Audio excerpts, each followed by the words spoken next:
Gente, vamos lá então, né? Peraí. A gente vai dar continuidade hoje, né? À nossa leitura do Sermão da Montanha, Sermão do Monte, né? Eu queria então, pode abrir sua Bíblia lá em Mateus 5. Hoje a gente vai falar do versículo 17 ao versículo 20.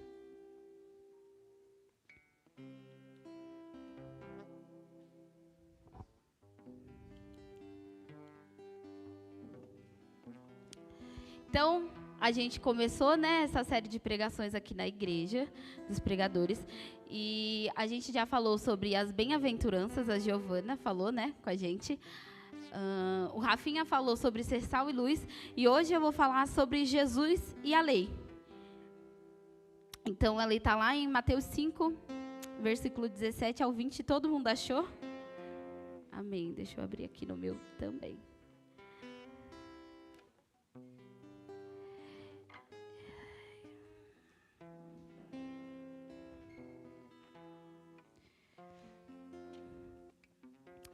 (17 ao 20). Jesus e a lei.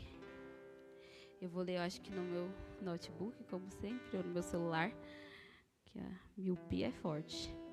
Jesus e a lei, diz assim. Acho que melhor eu só dar um contexto, né? Talvez tenha alguém que não veio antes, né? Então, Jesus está ali no meio da multidão, e aí ele chama os discípulos, né? A Giovana falou isso. E a multidão também, né? Um pouco da multidão. E aí Jesus vai começar, então, a ensinar sobre questões do reino e sobre a conduta cristã, né? Algumas pessoas falam que isso é até um manifesto cristão, né? O manifesto do cristão. Então, Jesus está ensinando os discípulos aqui nesse Sermão do Monte sobre a forma profunda, né? E a ótica de Cristo de viver essa jornada, né? Cristã. Então, ele começa com as bem-aventuranças, né? A nossa conduta, o coração que ele espera do cristão. E aí ele fala depois sobre ser sal e luz, né? Que é o que o Rafinha falou, que é o quê? As consequências, né? Então, ele fala das bem-aventuranças. E aí, qual é a consequência da gente ter o tipo de conduta que as bem-aventuranças falam, né? E a consequência é a gente ser sal e luz nesse mundo, que é o que o Rafinha falou. E agora ele vai falar, então, sobre Jesus e a lei. E essa parte, gente, eu estou falando rápido, eu sempre pergunto isso, porque eu tenho a impressão que eu estou, né? A Maria Luísa falou, falar devagar. Sempre pergunto. Então, essa parte, ela é muito importante para a gente entender o que vem a seguir, né? Algumas pessoas até dizem que essa partinha de Jesus e a lei parece que está um pouco desconexo, né? Porque ele está falando de uma série de condutas, né? Da gente, do nada, ele vai para Jesus e a lei. Parece que é um pouco desconexo, né? Mas essa parte vai ser muito importante para a gente ver o que ele vem falar logo a seguir, né? Ele vai falar sobre homicídio, divórcio, sobre a lei de Deus. E se a gente não entende, por exemplo, aqui que ele não está abolindo a lei, mas ele está cumprindo, quando a gente chega lá na frente, que a gente ouve ele dizer assim, vocês ouviram o que foi dito, eu, porém, vos digo, a gente acha que ele está, então, excluindo o Velho Testamento e o que foi dito. E a gente vai ver que não é isso. Então, vamos ler Mateus 5, 17, 20. Diz assim, não penseis que vim abolir a lei ou os profetas. Não vim abolir, mas cumprir. Pois em verdade vos digo, antes que o céu e a terra passem, de modo nenhum passará uma só letra ou só traço da lei, até que tudo se cumpra. Quem, portanto, desobedecerá um desses mandamentos, por menor que seja, e assim ensinar aos homens, será chamado o menor no reino do céu. Aquele, porém, que os cumprir e ensinar, será chamado grande no reino do céu.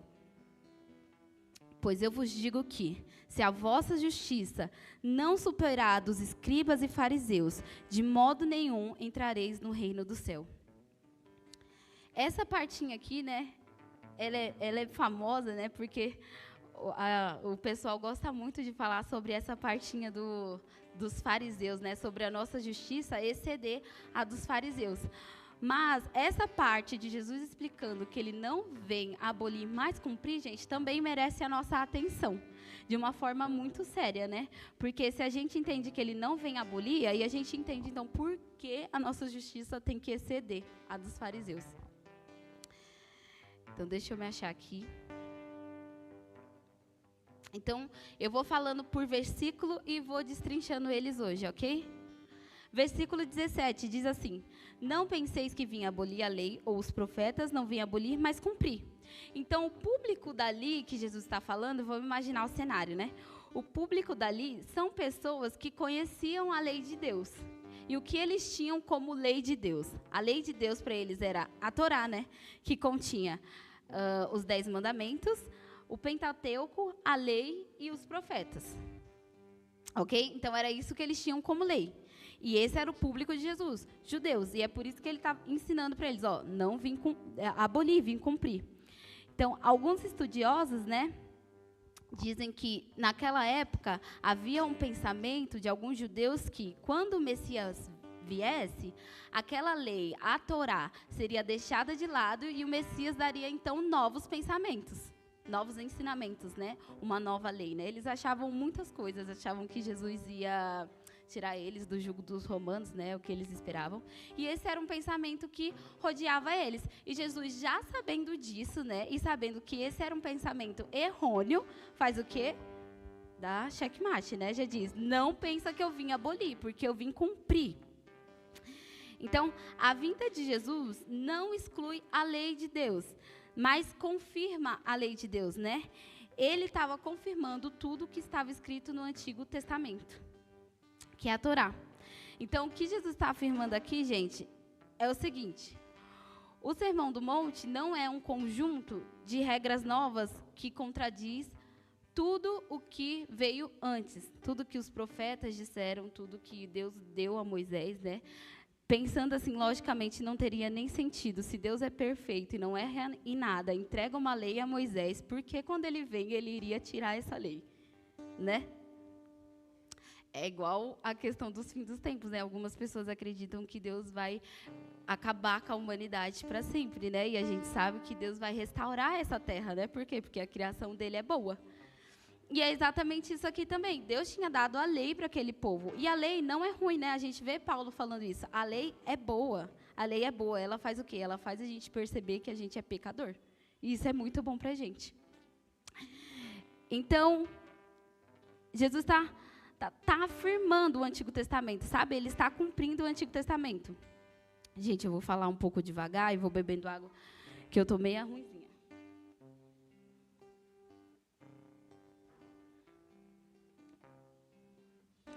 Então, se você pega os profetas, gente, o que a nossa Bíblia no Antigo Testamento diz, né? O que os profetas estão dizendo, o que Moisés estão dizendo? Eles estão apontando para uma pessoa e eles estão apontando para uma promessa. E quem é essa promessa e quem é essa pessoa? Jesus Cristo. Então, o que Jesus Cristo também está afirmando aqui é, olha, eu não vim abolir porque tudo o que eles falavam apontam para mim. E vocês precisam, então, olhar para a minha vida, né, olhar para mim agora e ver que eu sou o cumprimento disso tudo. E por que Jesus podia fazer isso, né? Ele podia dizer qual era a intenção verdadeira da lei, né? Ele podia dizer, de fato, né, que ele veio cumprir a lei. Mas aqui, gente, antes de eu passar para outra parte, a gente aprende uma coisa, que eu acho que é legal compartilhar nos dias de hoje. O Velho Testamento, né? No dia de hoje eu vejo algumas pessoas com alguns pensamentos do tipo, como se o Novo Testamento merecesse mais a nossa atenção do que o nosso Velho Testamento. O Velho Testamento é tão importante quanto o Novo Testamento, porque a Bíblia fala que o Velho é sombra do Novo. Então, se você quer entender o Novo e se você quer conhecer Cristo de forma completa, você precisa entender o Velho Testamento. Então, a gente precisa amar a nossa Bíblia por completo, né? E dar atenção para ela por completo. Por quê? Na lei de Deus, não é só um conjunto de regras que ele julga para fazer a nossa vida ficar um fardo pesado. Na lei de Deus, a gente consegue ver a beleza de Deus. Porque a lei de Deus contém um caráter de Deus. Fala sobre o caráter de Deus. Fala sobre as coisas que ele gosta. Fala sobre as coisas que ele detesta também. Fala sobre o que ele espera de nós. Então, a gente precisa ver a lei de Deus não como um fardo, mas como Davi. Ele fala, na lei de Deus eu encontro o meu prazer, nela eu medito dia e noite. Por quê? Porque ele vê beleza, ele encontra Deus na lei, né? De certa medida. Então, ali, na lei, a gente vê a beleza de Deus. Então, a Bíblia mesmo vai dizer, né, que toda a Escritura é inspirada por Deus e útil para o ensino, né? E às vezes a gente coloca isso só e limita isso ao Novo Testamento, ali a Paulo, né, a Pedro, ao pessoal que vem depois de Jesus, aos seus discípulos. Mas toda a Escritura é toda a Escritura mesmo. Desde Gênesis, né, quando Deus inspira ali Moisés, né? A gente aprendeu lá no seminário do Espírito Santo que Deus vinha sobre algumas pessoas, né? Apesar de não ser a época que o Espírito habitava, o Senhor escolhia algumas pessoas e o Espírito estava com aquelas pessoas, né? E se Deus diz, então, que toda a Bíblia é inspirada, então, de alguma forma, o Espírito estava com Moisés ali. Então, a lei, ela precisa nos levar a Cristo. Por quê? Porque em Cristo, de modo perfeito, ela é cumprida. Então, Jesus não vem colocar nada da sua lei como inválido. Olha o que ele diz no versículo seguinte. Vamos ler. Deixa eu achar aqui. Mas eu estou com tanta aba aberta. Tá.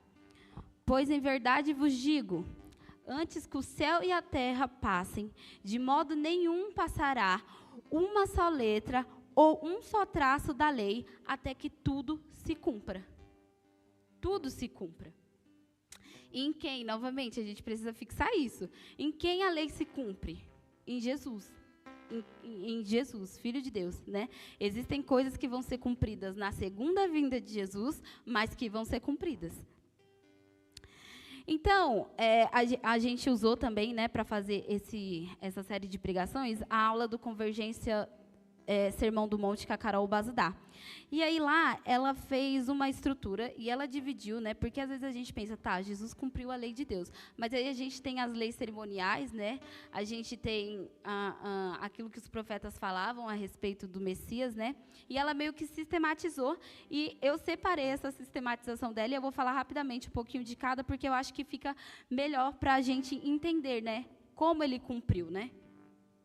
E quais são, o que da lei ele cumpriu, né? Então tá, então primeiro, Jesus cumpriu as profecias acerca da vinda do Messias. Quem é o Messias? Ele mesmo. Então você pega lá os profetas profetizando a respeito de alguém que viria, né? E Isaías fala que vai vir alguém que vai esmagar a cabeça da serpente, né? Ele também fala que vai nascer um menino que vai ser a luz do mundo, né? E quem é essa pessoa prometida? É Jesus. Ou seja, Jesus está cumprindo, então, o que os profetas dizem. Jesus está cumprindo a Torá dos judeus. Jesus está cumprindo a lei deles. Para nós também, né? Então, Jesus é o Messias prometido. E segundo, Jesus cumpriu a lei moral de Deus. O que quer dizer? Que ele não quebrou nenhum dos mandamentos de Deus. Nenhum. A vida de Deus foi perfeita, né? Hebreus vai dizer que ele pode ser o nosso sacerdote, né? Por quê? Porque nele não tem pecado nenhum, né? Ele cumpriu a lei todas as exigências. Então, quando ele diz, e aí essa fala de Jesus, né, precisa ir ficando mais forte para a gente, quando ele fala assim, eu não vim abolir, eu vim cumprir. E a gente vai aprendendo como ele cumpriu, isso vai ficando mais forte para a gente, porque isso nos atinge também, né? Então, ele não quebrou nada da lei, gente, nada, nada. Apesar dele ser, né, insultado. Os fariseus daquela época, qual era a acusação deles contra Jesus? Que Jesus estava descumprindo a lei, porque ele sentava com os publicanos, né? Ele comia com pecadores, ele deixou uma prostituta tocar nele, ele curou no sábado, né? Deixou os discípulos dele pegarem as espigas, né? E aí o pessoal, como assim? Ele está falando que está cumprindo a lei, né? E ele está quebrando a lei para os fariseus. Mas ele não quebrou lei nenhuma, né? Por quê? Porque o que ele vai mostrar, né, que é o que a gente vai aprender mais para frente, ele vai mostrar a verdadeira intenção da lei. E por ele ser a pessoa que não quebra nenhum dos seus mandamentos, ele tem essa autoridade de dizer qual é a verdadeira intenção da lei para nós, que é o quê? O que a gente também vai ver destrinchando aqui no Sermão do Monte, né, gente? Geralmente a gente pensa que o Sermão do Monte é só as bem-aventuranças. O Sermão do Monte começa no capítulo 5 e termina no capítulo 7. Ou seja, é muita coisa. Não são só as bem-aventuranças, né? Então, ele não quebra nada, nada. E aí as pessoas, os fariseus começam a acusar ele, mas eles não acham desvio nenhum em Jesus. Terceiro, Jesus cumpriu a penalidade da lei em nosso lugar. E essa daqui, eu acho que é uma das melhores para a gente entender.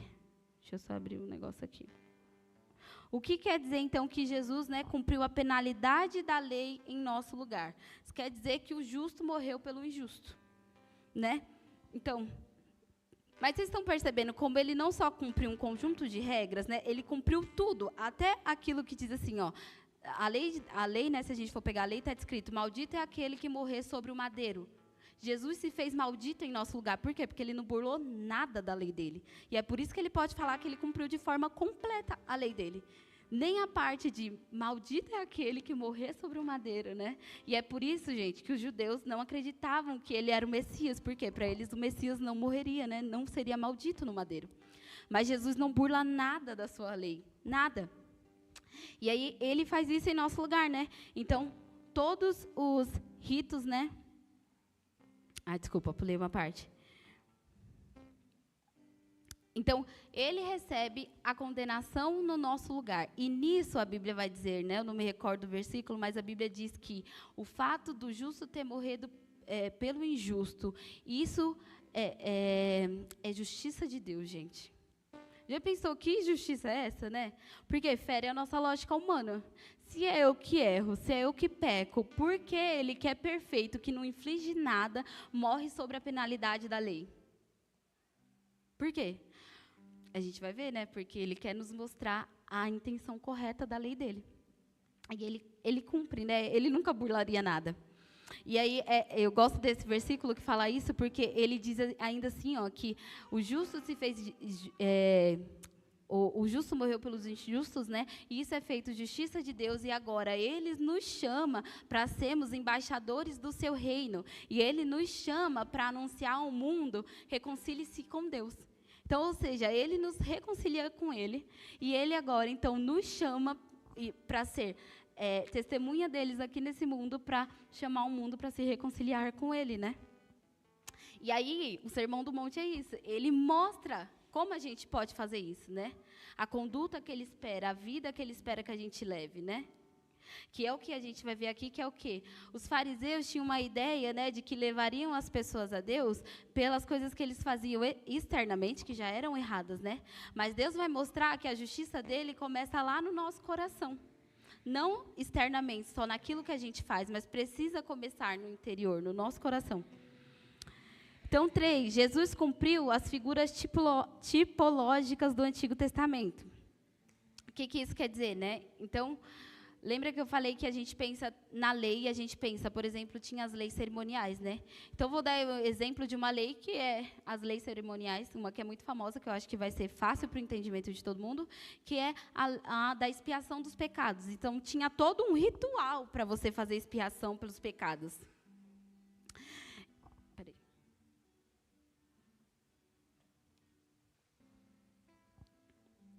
Então, e todas aquelas figuras, né, a figura do cordeiro naquele ritual, a figura do sacerdote, eram figuras proféticas, né? E aí, o que Jesus faz? Ele é o cordeiro que morre, né? Eu vi até a Laura Sogueles falando isso, e aí eu li na aula da Carol tinha, aí eu li no comentário tinha, então, enfim. Ele é o cordeiro que morre como expiação pelos pecados, o cordeiro morto, perfeito, né, e morto, mas ele também é o sacerdote, ou seja, ele é tudo. Quando ele faz expiação pelos nossos pecados, ele é tudo. Por isso que essa nova aliança, né, não pode ser sustentada por nós. Por quê? Porque nós não participamos de nada. Ele foi o Cordeiro perfeito, ele foi também o sacerdote que ofereceu o sacrifício perfeito. Ou seja, Deus fez tudo por nós. Mas isso é para dizer o quê? Que ele cumpriu tudo da lei, gente. Tudo da lei. Ninguém podia cumprir. Todo mundo cairia em algo, todo mundo pecaria em algo, todo mundo iria transgredir em alguma coisa. Mas ele é perfeito. Por quê? Porque nele está o cumprimento de tudo. Então, lá em Coríntios, né? Lá em Coríntios tem uma parte que o apóstolo Paulo está escrevendo para a igreja de Coríntios, né? E ele fala assim que até hoje, né, existem judeus que estão com um véu cobrindo a mente deles, né? E o que é esse véu que cobre a mente deles? É a falta de entendimento que Jesus cumpre a lei. Por quê? Vamos lá, o judeu que não é messiânico não consegue acreditar que Jesus veio, ok? Ou seja, eles não conseguem ver Jesus na lei, eles não conseguem ver Jesus cumprindo a lei, ou seja, rasgando o véu e dando acesso.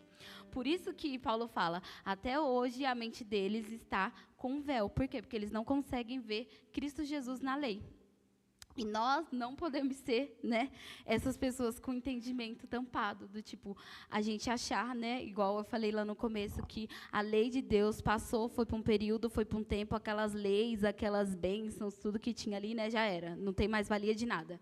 Não, apesar de, óbvio, né, foi estabelecida uma nova aliança, né, mas a lei de Deus, ela não muda. Por quê? Novamente, a lei de Deus fala sobre a beleza de Deus, sobre o caráter dele, sobre Cristo Jesus.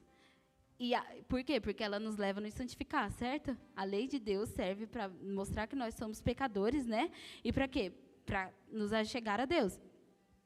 Ou seja, perdi meu raciocínio. Meu Deus.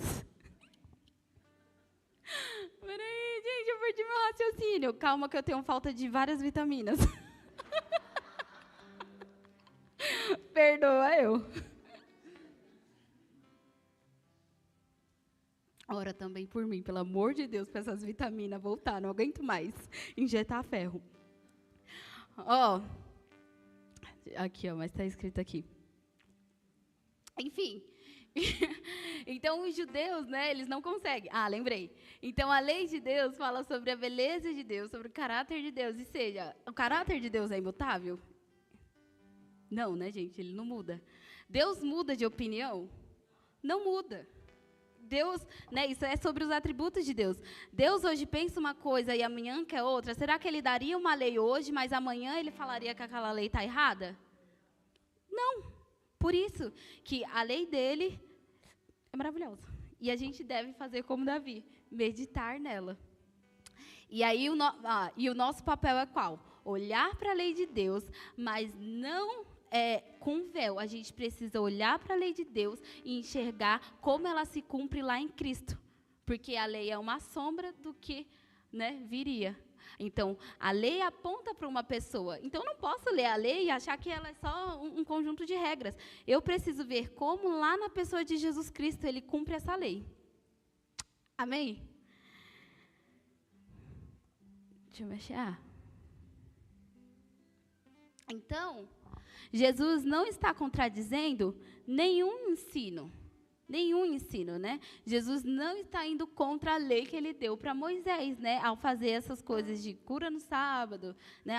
Mas ele mandou guardar o sábado, ele cura no sábado, deixa pegar a espiga, senta na roda senta com publicanos, senta com pecadores, né? Vai na casa de Zaqueu, cobrador de impostos. Gente, aí, então eu fico imagina o escândalo, ele chama Mateus, né? Mateus, que era cobrador de impostos. Ele trabalhava para os romanos, né? Como é essa palavra? Curadoria? Ok, ele trabalhava na curadoria, ou seja, gente, e outra, e ele ganhava, tá? E ele ganhava, ele enchia o bolso para quê? Para os irmãos dele, judeus, né, com uma carga super pesada que os romanos colocavam, e Mateus. Então, eu imagino, então, um escândalo, né? Olha quem que ele escolhe para ser discípulo dele. Primeiro cura no sábado, depois chama Mateus. Não vou acreditar que ele é o Cristo, né? Então, mas enfim, ele não contradiz nenhum ensino, né?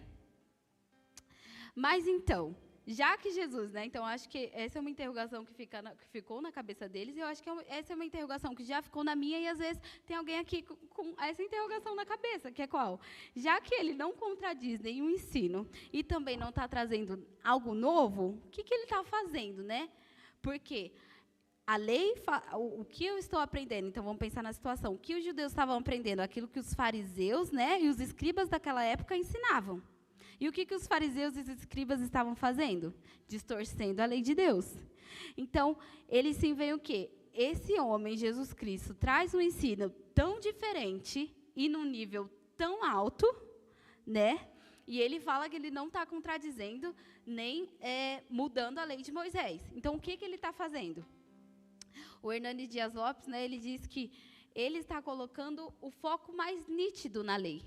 A Carol Baza diz que ele está ensinando na prática como obedecer de forma radical a lei de Deus. Então, deu para entender? Ele não está abolindo a lei, ele cumpre a lei com a sua própria vida, e ele está, então, no Sermão do Monte ali, ele está agora passando para os discípulos qual é a ótica real a respeito da lei. Do tipo, deu para entender? Né? Qual é a chave, né? Eu acho, para entender, uma das chaves para entender assim as coisas que ele fala no Sermão do Monte é que a ótica de Deus é uma ótica do interior, é do nosso coração, né? Porque a gente vai ver mais para frente que ele vai, enfim, não vou correr, mas a gente vai ver mais para frente que ele vai usar os fariseus e ele vai bater na tecla do quê? Ritos, liturgias, eles fazem de forma perfeita. Gente, faz tudo de forma perfeita, mas o interior deles, né, ele chama eles de sepulcro caiado. Sepulcro caiado. Ou seja, por fora é lindo, por dentro é horrível. Então, é isso que ele está fazendo, né? E é isso que a gente precisa perceber no Sermão do Monte. O quê? Olhar, então, qual é a ótica de Cristo, né? Porque, de novo, ele pode dizer qual é a verdadeira ótica. Porque ele é o que foi perfeito em tudo. Então, Jesus ele estava quebrando o legalismo, as tradições, os costumes, né, humanos e colocados por pessoas daquela época, pelos mestres da lei. Então, e aí Jesus está nos mostrando o quê? Que a lei dele é muito mais profunda. A lei de Jesus tem que tocar no nosso coração, gente. Tem que tocar na hipocrisia do nosso coração, né? Na mediocridade da nossa fé. Porque a gente, às vezes, tem uma ideia muito alta sobre a nossa vida espiritual. A gente precisa tomar cuidado, porque às vezes a gente tem uma vida cristã muito medíocre. E é isso que Jesus vai bater aqui na tecla. Então, deixa eu mexer aqui.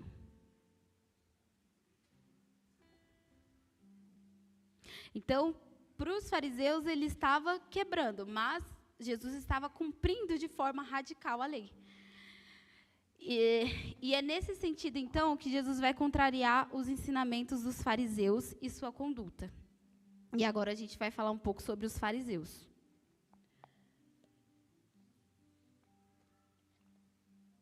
Gente, posso pedir mais água, por favor? Então, quem eram os fariseus, né?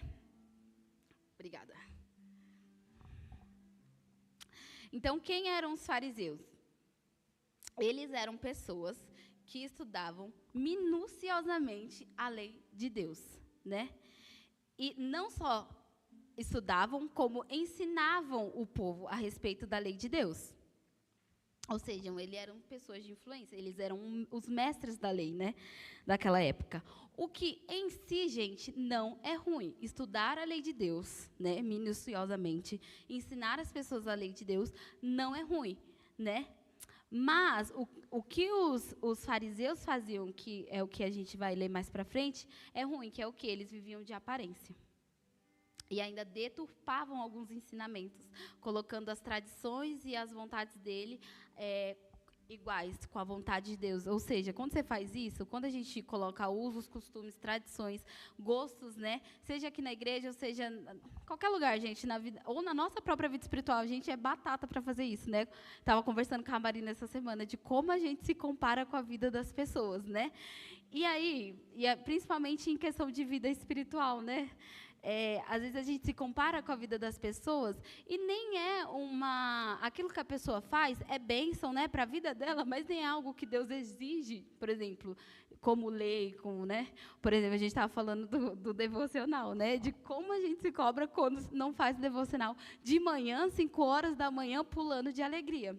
Por quê? É bom fazer devocional de manhã? Eu gosto. Eu gosto também de fazer. Mas eu vou falar a verdade, eu não faço muito de manhã, gente. Geralmente faço mais de noite.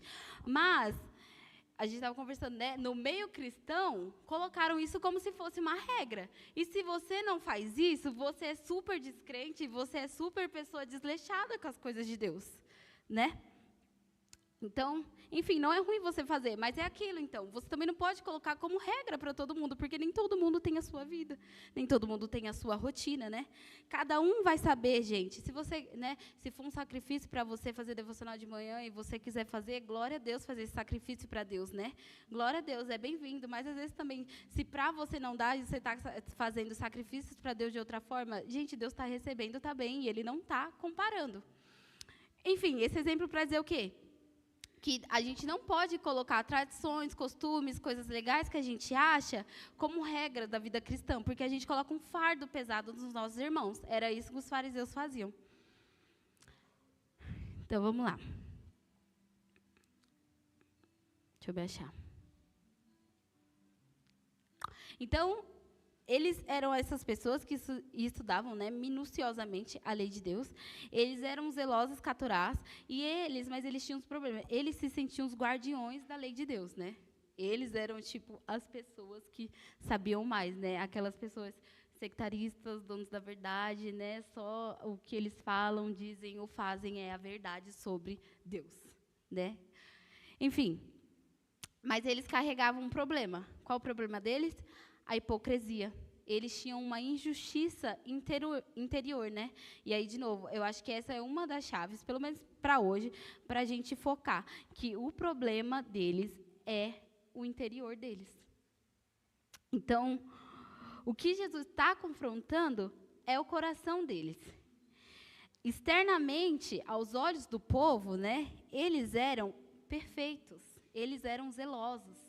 Né? Mas aí Jesus chega e fala o quê? A justiça precisa exceder a dos fariseus. Todo mundo fica tipo, como?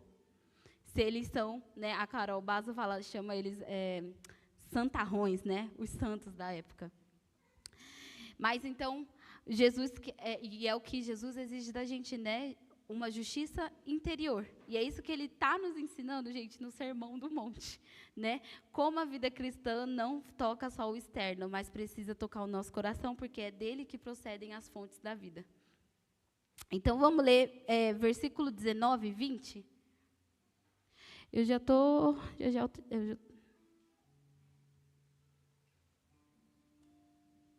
Versículo 19 e 20 diz assim: quem, portanto, desobedecer a um desses mandamentos, por menor que seja, e assim ensinar aos homens, será chamado o menor no reino do céu.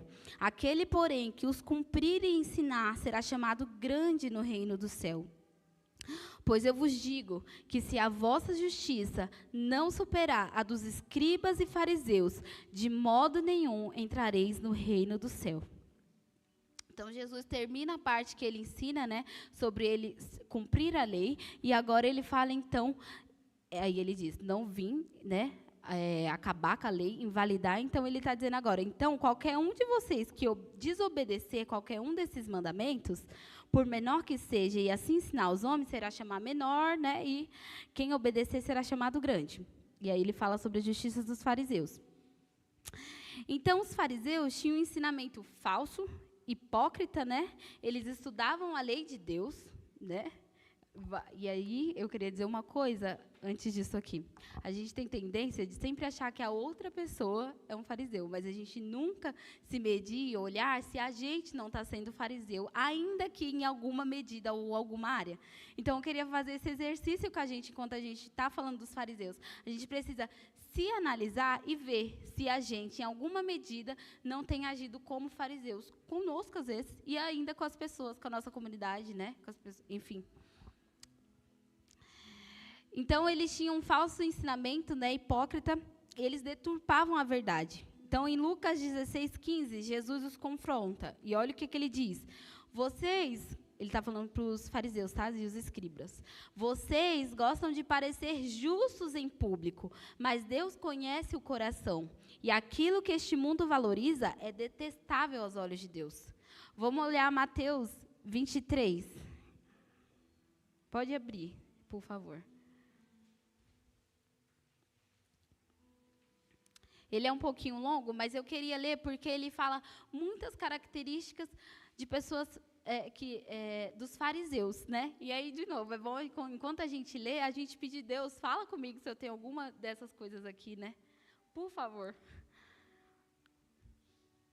Então, Mateus 23 diz assim, Jesus critica os escribas e os fariseus.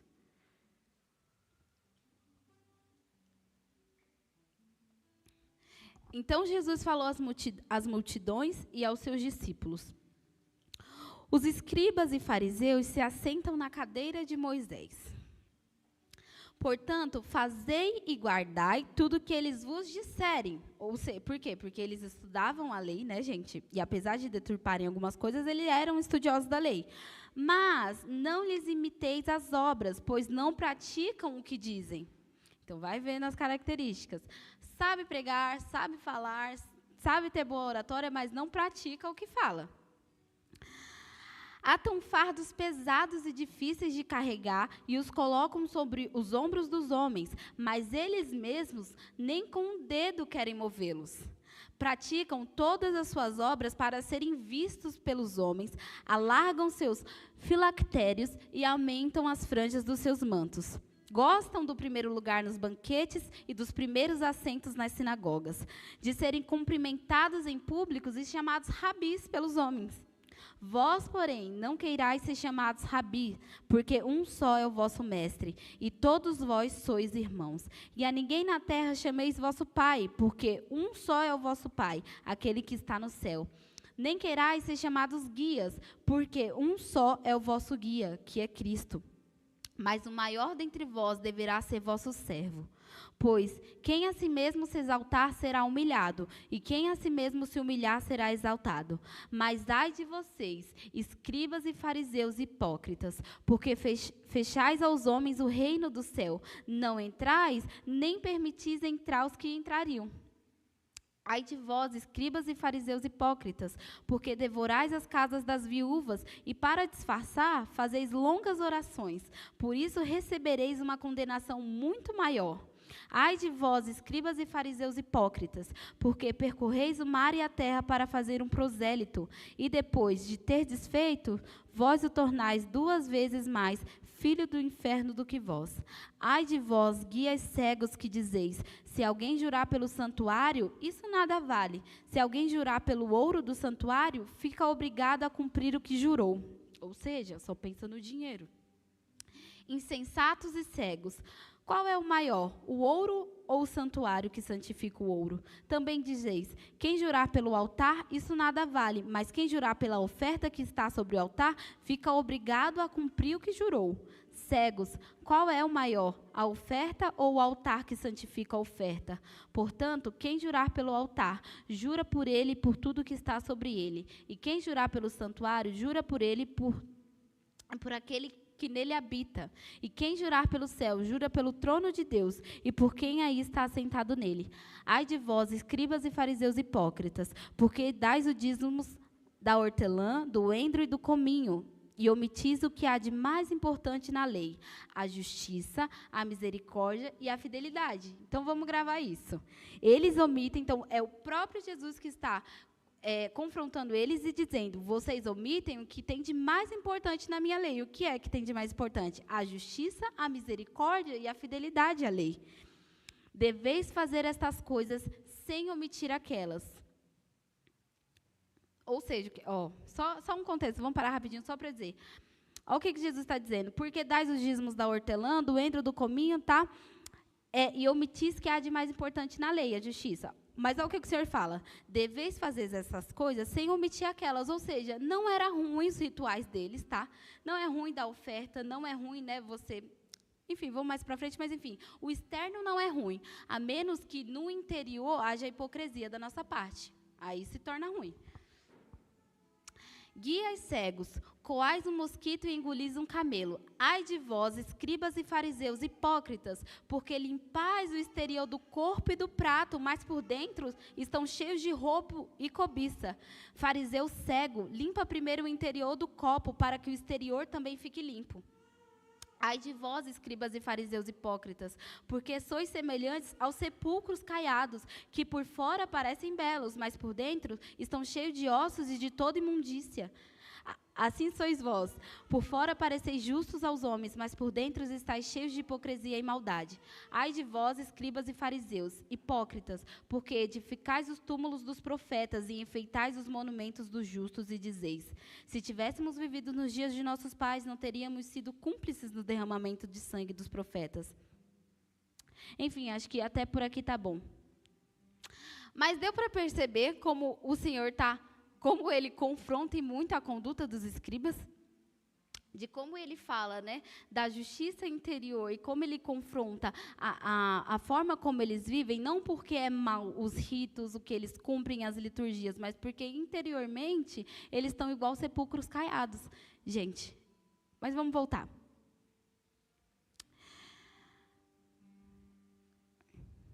Então, esse era o problema dos fariseus.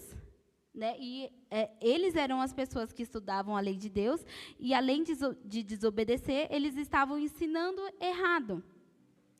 Mas, ao invés de demonstrar misericórdia, compaixão, fidelidade à lei de Deus, que não era aquilo que eles estavam fazendo, né? Ao invés de ser sal e luz para o mundo, né, que é aquilo que o Rafinha falou, essa é a consequência de alguém que vive uma conduta, né, daqui do Sermão do Monte, você é sal e luz para o mundo. Essa é a consequência de você viver dessa forma. Né? Diante de tanto conhecimento que eles tinham, eles se tornam pedra de tropeço. O que o Senhor fala? Vocês não entram e nem deixam ninguém entrar. Por quê? Porque fica colocando um fardo que ele não coloca. Né? E outra coisa, é bom falar, Jesus não está afrouxando a lei, gente. Novamente, ele cumpre de forma perfeita. É porque Jesus está mostrando como ele quer que a lei dele seja cumprida. Ele não quer que a lei dele, né? Tem um escritor que diz assim, eu estava lendo aqui o sermão da aula, e aí, deixa eu ver se eu acho. Mas tem um escritor que fala assim que a lei de Deus não era um fardo para Jesus, né? Quando ele está falando sobre ele cumprir, porque a lei de Deus estava escrita no coração dele, não era um fardo sobre os ombros dele, estava escrita no coração dele. Ele tinha prazer. E eu acredito que assim também deve ser para a gente, né? Eu não estou falando que é fácil, porque não é fácil cumprir, né? Não é fácil. Qualquer pessoa que tenta sabe que não é, meu Deus, eu cumpro o dia que eu quero, eu cumpro. Não é fácil. A gente mata o nosso eu, a gente mata a nossa carne e a gente segue nessa jornada de amar a Deus. Mas eu não acredito num tipo de teologia que, às vezes, as pessoas colocam a lei de Deus como se ela fosse algo ruim. Ela é tão pesada que ela se torna ruim. Apesar, né, gente, dela ser difícil, ela precisa ser o prazer do nosso coração. Eu vou acelerar, porque eu falei que eu não ia demorar muito e já são 9h30. Mas vamos lá. Então, deixa eu me achar aqui.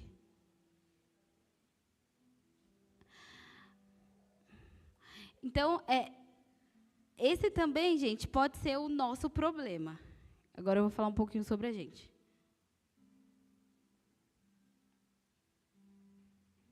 Esse também pode ser um problema nosso. Como, por exemplo, eu anotei aqui, A gente pode vir nessa série que a nossa igreja está fazendo sobre o Sermão do Monte. Não só vir, como a gente pode pregar, como eu, como as pessoas. Você pode servir no louvor, você pode servir na dança, né? Enfim, a gente pode vir aqui, né, cumprindo a gente sabe que tem que congregar, que tem que ter compromisso com a igreja, que não pode faltar, que, né, a gente vem, né, mas a gente pode ouvir, aprender sobre o tipo de cristão que Jesus deseja, mas não viver no nosso interior. Deu para entender? Então, tipo assim, você pode vir, cumprir tudo, mas... E apesar no externo, né, todo mundo parecer, e você comentar, e você falar com seu amigo, olha como foi bom, e eu aprendi isso, e eu falei aquilo, o nosso cuidado deve ser o quê? Não viver. Não viver isso, que é isso que Jesus não aceita. Alguém que ouve, né, ouve, mas não deixa isso frutificar. O coração não é uma terra boa que frutifica, essa verdade. Por quê? Porque se a gente faz isso, a gente se assemelha aos fariseus. Externamente, é lindo, é ótimo. Cumpro meus ritos, cumpro tudo, mas internamente, né, eu estou como um sepulcro caiado. Eu vou dar um exemplo de como pode acontecer isso, por exemplo, aqui no meio da igreja. Então, a gente, por exemplo, você prega, né, vou falar da pregação. Então, por exemplo, eu prego, venho aqui, né, então, às vezes as pessoas vêm e a didática é legal, e a oratória é boa, e os assuntos, as informações são legais, né?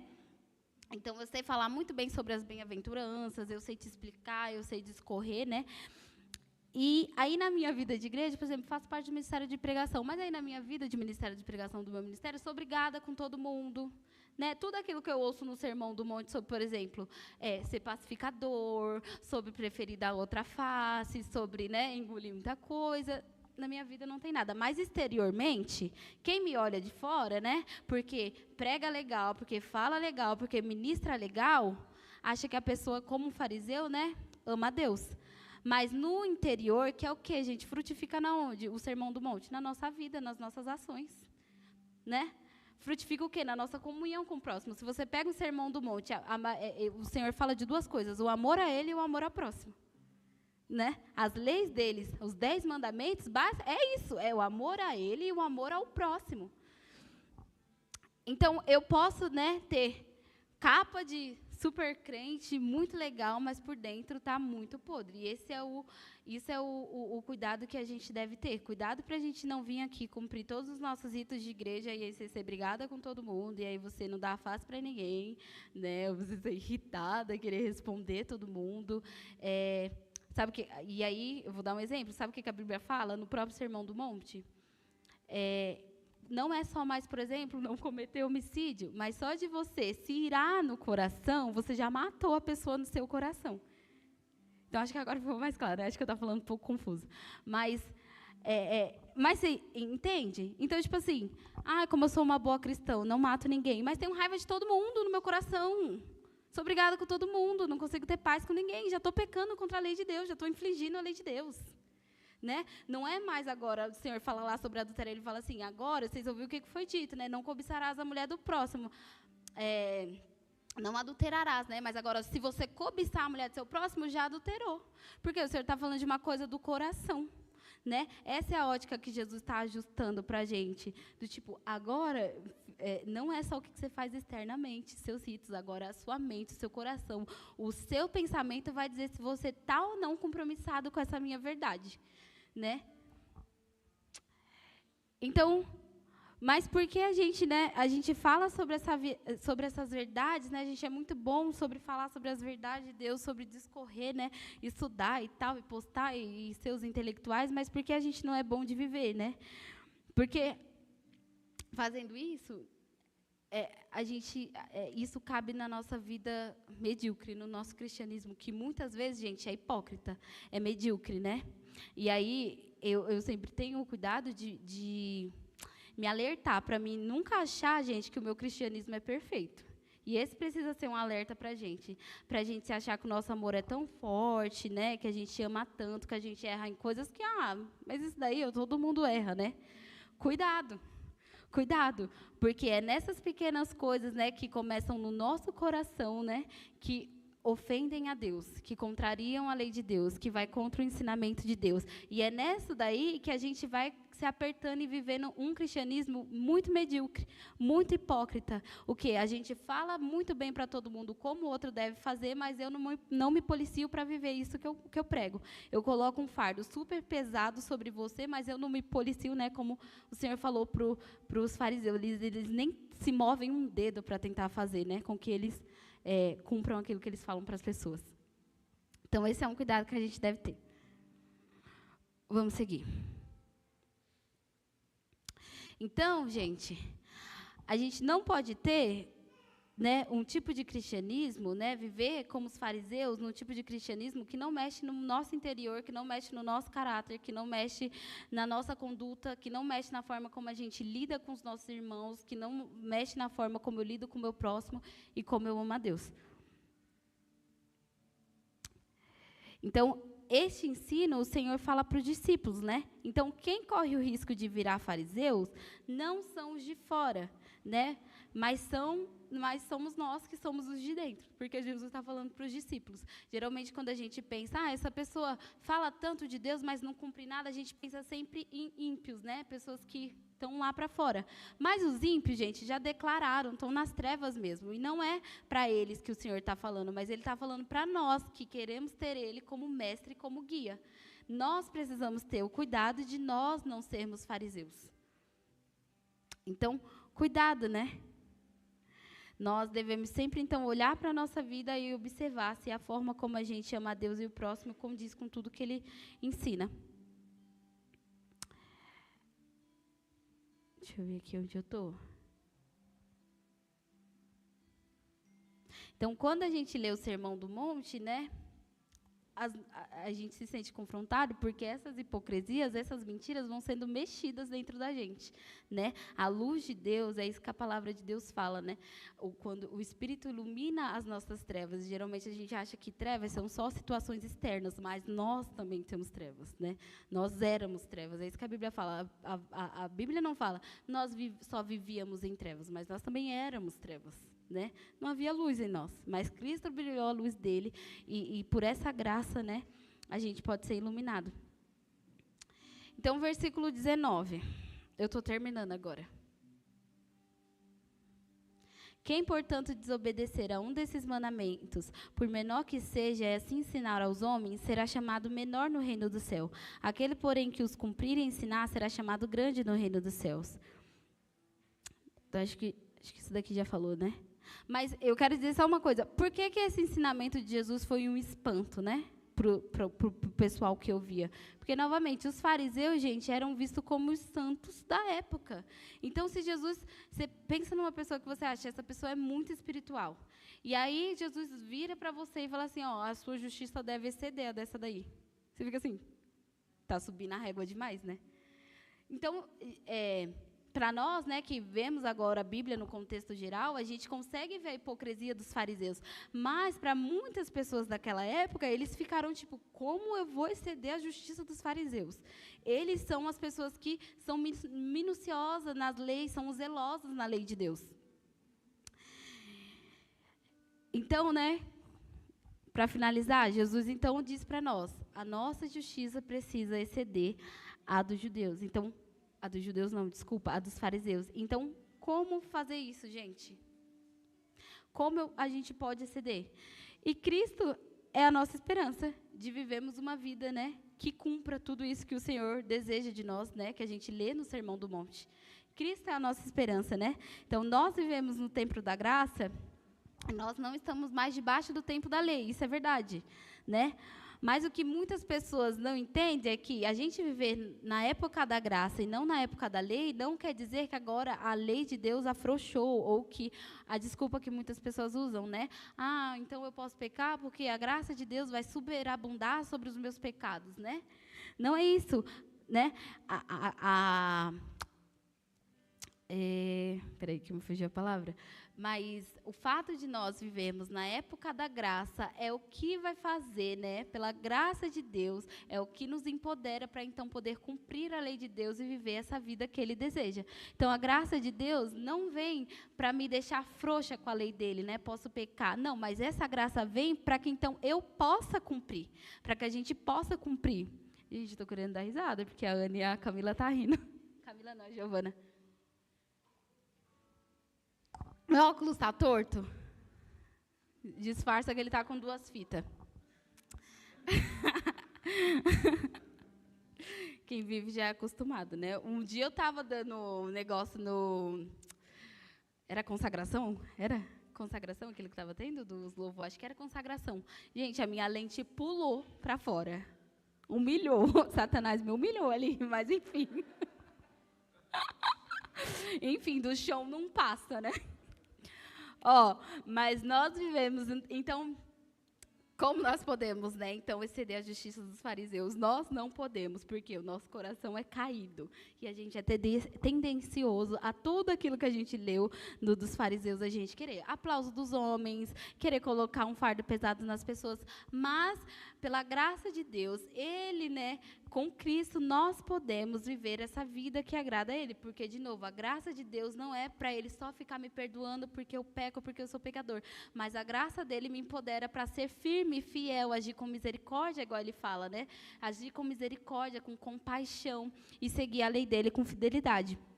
Então, a graça de Deus faz isso ser possível, né? A graça de Deus faz eu poder ter esse novo coração, né? A gente vê no Sermão do Monte que ele fala, se alguém pedir para você andar 1 milha, ande 2.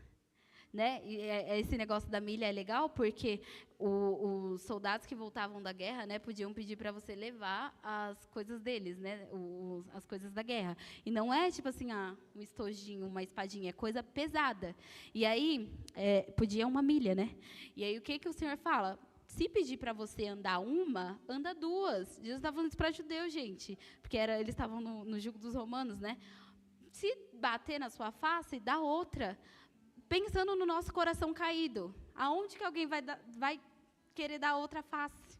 Aonde que você vê que a pessoa tá errado, né? Tipo, Deus está errado. Eles estão com um jugo sobre nós, você ainda quer que eu ande 2 milhas, já está errado andar 1, imagina 2.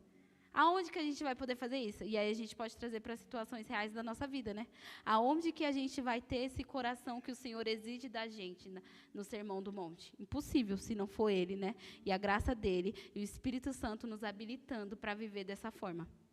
Então, a graça de Deus faz isso. Ele nos dá esse estilo de vida, né? Eu coloquei aqui, Ele nos dá esse novo coração que não fere a lei de Deus, que não ofende a Cristo e que não entristece o Espírito. Então, pode levantar. Eu queria terminar com uma frase de um escritor famoso, né? Estava lá na aula. Ele fala assim, resumindo tudo que a gente falou, Jesus não enfraqueceu a lei.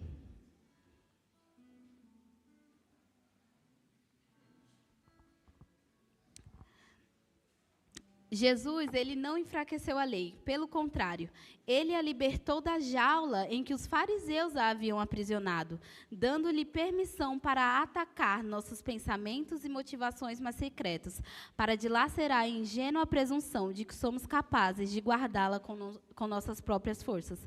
Então, foi isso que Jesus está ensinando para os discípulos nesse pedaço, né? Ele não está abolindo a lei, mas ele está tirando ela dessa mentira que os fariseus colocaram ela, dessa deturpação. Ele está dando a verdadeira ótica e ele está nos ensinando que a gente não consegue cumprir ela pelas nossas próprias forças, né? Então, acho que é isso, gente. Amém. Amém. Vai cantar?